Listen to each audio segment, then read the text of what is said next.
All right, heavy hitter time. Cosmo Macero of Menino Associates, Peter Kajis of the late Boston Phoenix. Gentlemen, let's start with the Boston Fire Department.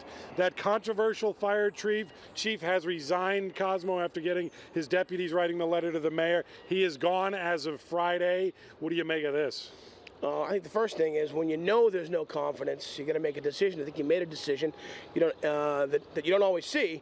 Clearly did not have the confidence of his senior staff, or the people that needed to have faith in him, and so he's moving along. It's too bad to see, but there's a leadership vacuum there that they felt was not being filled.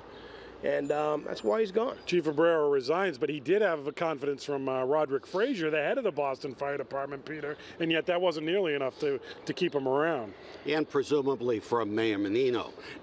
As we know, no one gets one of these top jobs without the nod, if not the push from the mayor. I look at this a little differently. The fact that the outgoing top chief made less money than the guy leading the revolt, who's now going to replace him, is just a little window into the fact that the Boston Fire Department is not organized the way it should be. And these deputy chiefs are resistant to any attempt to change it. I'd have to agree with Cosmo that clearly the guy has no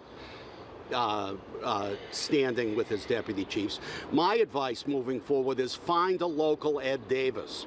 Find someone from a fire department, But this is my exit question. Can we never have a fire chief that's from out of state now? Was that never going to happen? Honestly, I think Ed Davis is actually a good comparison.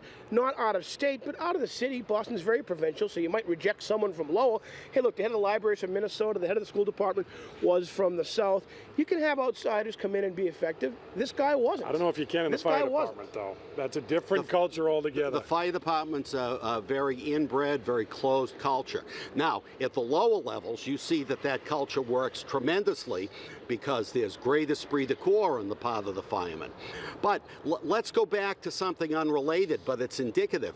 When we were talking about drug and alcohol testing for fire officials, the department, shamelessly closed ranks on that. Yeah. The fire department is opposed to any sort of change. It's as simple as that. Well, speaking of weird cultures, let's go to Beacon Hill right now because we've got a weird infighting going on here, I guess for lack of a better term.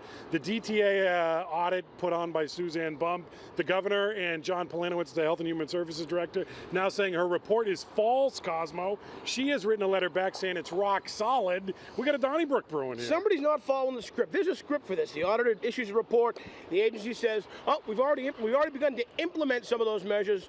Everyone moves forward, and then you leave it behind. Someone's not following the script. It's the governor's administration. Is saying, "Hey, wait a second. We don't like the numbers here." I don't know if there's a lot of political value in the governor for the governor in disputing this in this way, and I don't see how, unless just everyone's bad at math, you get that wrong with such a small number of cases.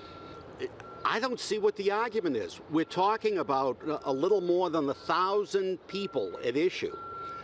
That shouldn't be hard to check. Either they're dead or they're not. Either they're dead or they're not. The last time I checked, it was, not a 50-50 shot. And one of them is lying at this point. Or one of them's mistaken. Let's not necessarily say lie.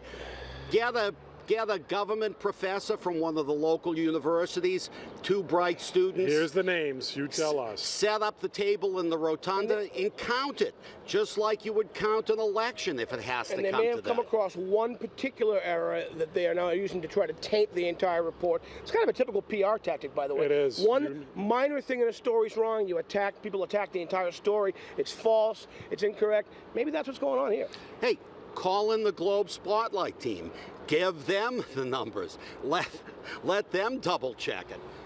Peter Kajis and the Phoenix, Cosmo Macero of Menino Associates. They're the heavy hitters.